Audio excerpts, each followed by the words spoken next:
बेहद के बेहद की परम परम परम महाशांति है, महाशांति है, महाशांति है। हमारे चारों ओर परम प्रकाश एकदम दूध जैसा वातावरण, वायुमंडल बना हुआ है और उसके अंदर बेहद के दादाजी को आत्म स्वरूप में हम रह के देख रहे हैं और बेहद के दादाजी के मस्तक से बेहद की चुंबकीय शक्ति हमारे मस्तक में आ रही है और हमारी आत्मा के अंदर आत्मा को भरपूर कर रही है। वो पावर से हमारी आत्मा भरपूर हो रही है। ऐसा महसूस करना है बेहद के बच्चों को और ये हमेशा महसूस करते रहना है। अब मैं आगे जो बताने वाली हूँ, ऐसे श्रेष्ठ तकदीरवान बेहद के बच्चे क्या है? श्रेष्ठ और तकदीरवान, सदा सर्व खुशियों के खजाने से संपन्न। खुशी का खजाना क्यों मिला है? क्योंकि जिस भगवान को दुनिया ढूंढ रही है और आप उससे मिलन मना रहे हो, तो कितनी खुशी होनी चाहिए। सदा खुश रहना है और सर्व को सदा खुश करना है। चारों ओर अब खुशी के बाजे बजाओ, क्योंकि हो ही खुश नसीब आत्माएं। ऐसे श्रेष्ठ तकदीरवान, सदा सर्व खुशियों के खजाने से संपन्न, सर्व को सुख का रास्ता बताने वाले, मास्टर सुखदाता, सदा सर्व के संकट मोचन, विघ्न विनाशक, ऐसी श्रेष्ठ आत्माओं को, बेहद की सेवाधारी आत्माओं को, बेहद की सेवाधारी माँ का याद प्यार और नमस्ते।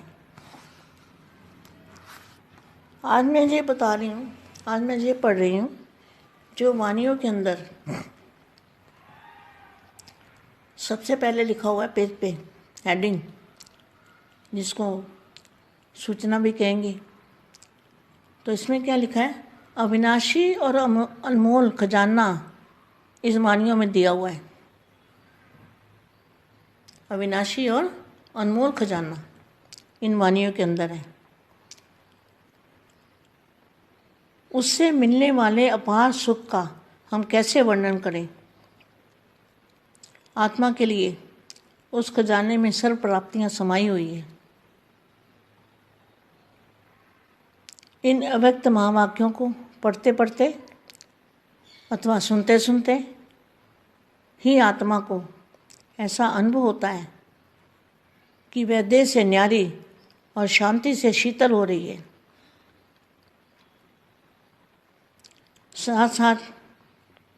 साथ ही साथ उसे यह भी अनुभव होता है कि उससे प्रकाश और शक्ति में वृद्धि हो रही है और वृद्धि होते होते उसकी स्थिति ऐसी होती जा रही है जिसमें उसे एक अनोखा हर्ष, उल्लास और दिव्यता का अनुभव हो रहा है।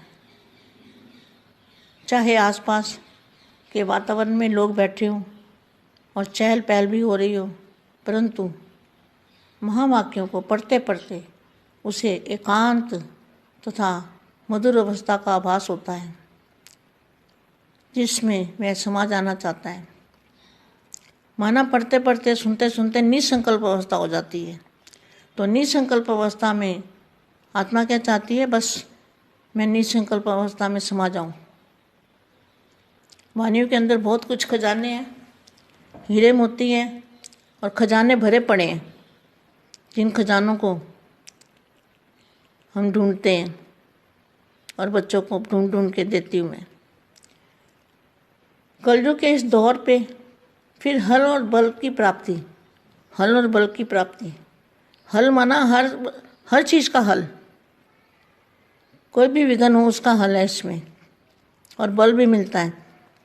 तो कलयुग के इस दौर में माया का प्रभाव प्रबल है, परंतु निश्चित जानिए कि इन व्यक्त वाणियों में दुर्बल से दुर्बल आत्मा को भी इतनी शक्ति वरदान में मिलती है, वरदान की इतनी शक्ति का वरदान देने की क्षमता है कि वह माया के वार की सफलतापूर्वक रीति से सामना कर सके।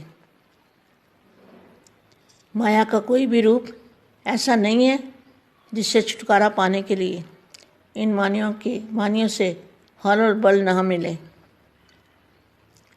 मनुष्य आत्मा के ऐसे संस्कार जिनसे उसे अशांति मिलती हो, इन अव्यक्त वाणियों के अध्ययन से वो मिटने लग जाते हैं, मिटने शुरू हो जाते हैं। इन वाणियों के अंदर इतना बल मिलता है। वास्तव में इन अव्यक्त वाणियों से एक नया जीवन मिलता है। ऐसा अनुभव होता है कि आत्मा को जो अनादि निर्मल स्वरूप, आत्मा का जो अनादि निर्मल स्वरूप, अनादि स्वरूप तो निराकार स्वरूप था ना। अनादि माना जहाँ आवाज़ नहीं है, अनाद माना जहाँ आवाज़ नहीं है। अनादि निर्मल स्वरूप और शांत सुधर्म है। आत्मा उसमें स्थित हो गई है। पुराने जीवन के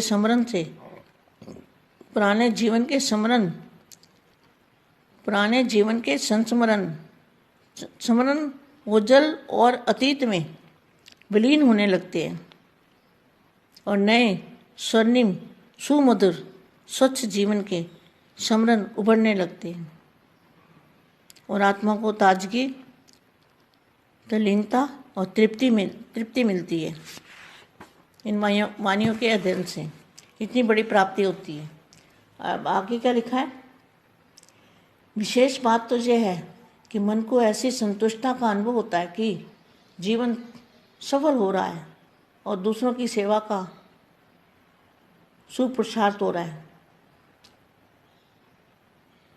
उदाहरण के तौर पर एक वाणी में अव्यक्त संकल्पों द्वारा विश्व की सेवा करने की प्रेरणा मिलती है।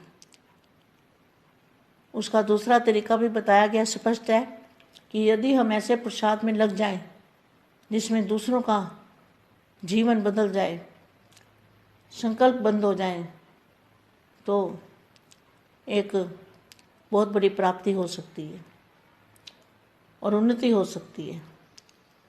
दूसरों को शांति एवं शुद्धि देने रूप सेवा की आशीर्वाद भी मिलती है और यही अंतवाहक अथवा अंतवाहक शरीर धारण करने के बारे में बात कही गई है। यह अव्यक्त स्थिति तो राजयोग की एक बहुत बड़ी प्राप्ति है।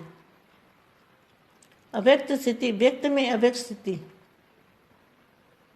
धारण करने की शक्ति आत्मा को मिलती है और आत्मा एक उड़ते पंछी की तरह समृद्धि रूपी पंख के साधन से उड़कर अपने प्रकाशमय धाम में अपने परमपिता परमात्मा के पास निकट जाकर आनंद भोर अनुभव करती है। ऐसे जो महान लाभ देने वाली अव्यक्त वाणियाँ हैं, इन्हें बार बार पढ़कर मनन करने और जीवन में धारण करने की आवश्यकता है। यह आत्मा का सौभाग्य है, सौभाग्यशाली आत्मा है। वह आत्मा सौभाग्यशाली आत्मा है जो अपने मन, वचन और कर्म से इनके अनुसार बनती है। बेहद की परम परम परम महाशांति है, महाशांति है। महाशांति के सागर में अपने आप को बस चारों ओर महाशांति का सागर, यही देखो, इसी से प्राप्ति होगी, एनर्जी आएगी, शक्ति आएगी, बल मिलेगा। और बाप को याद करो।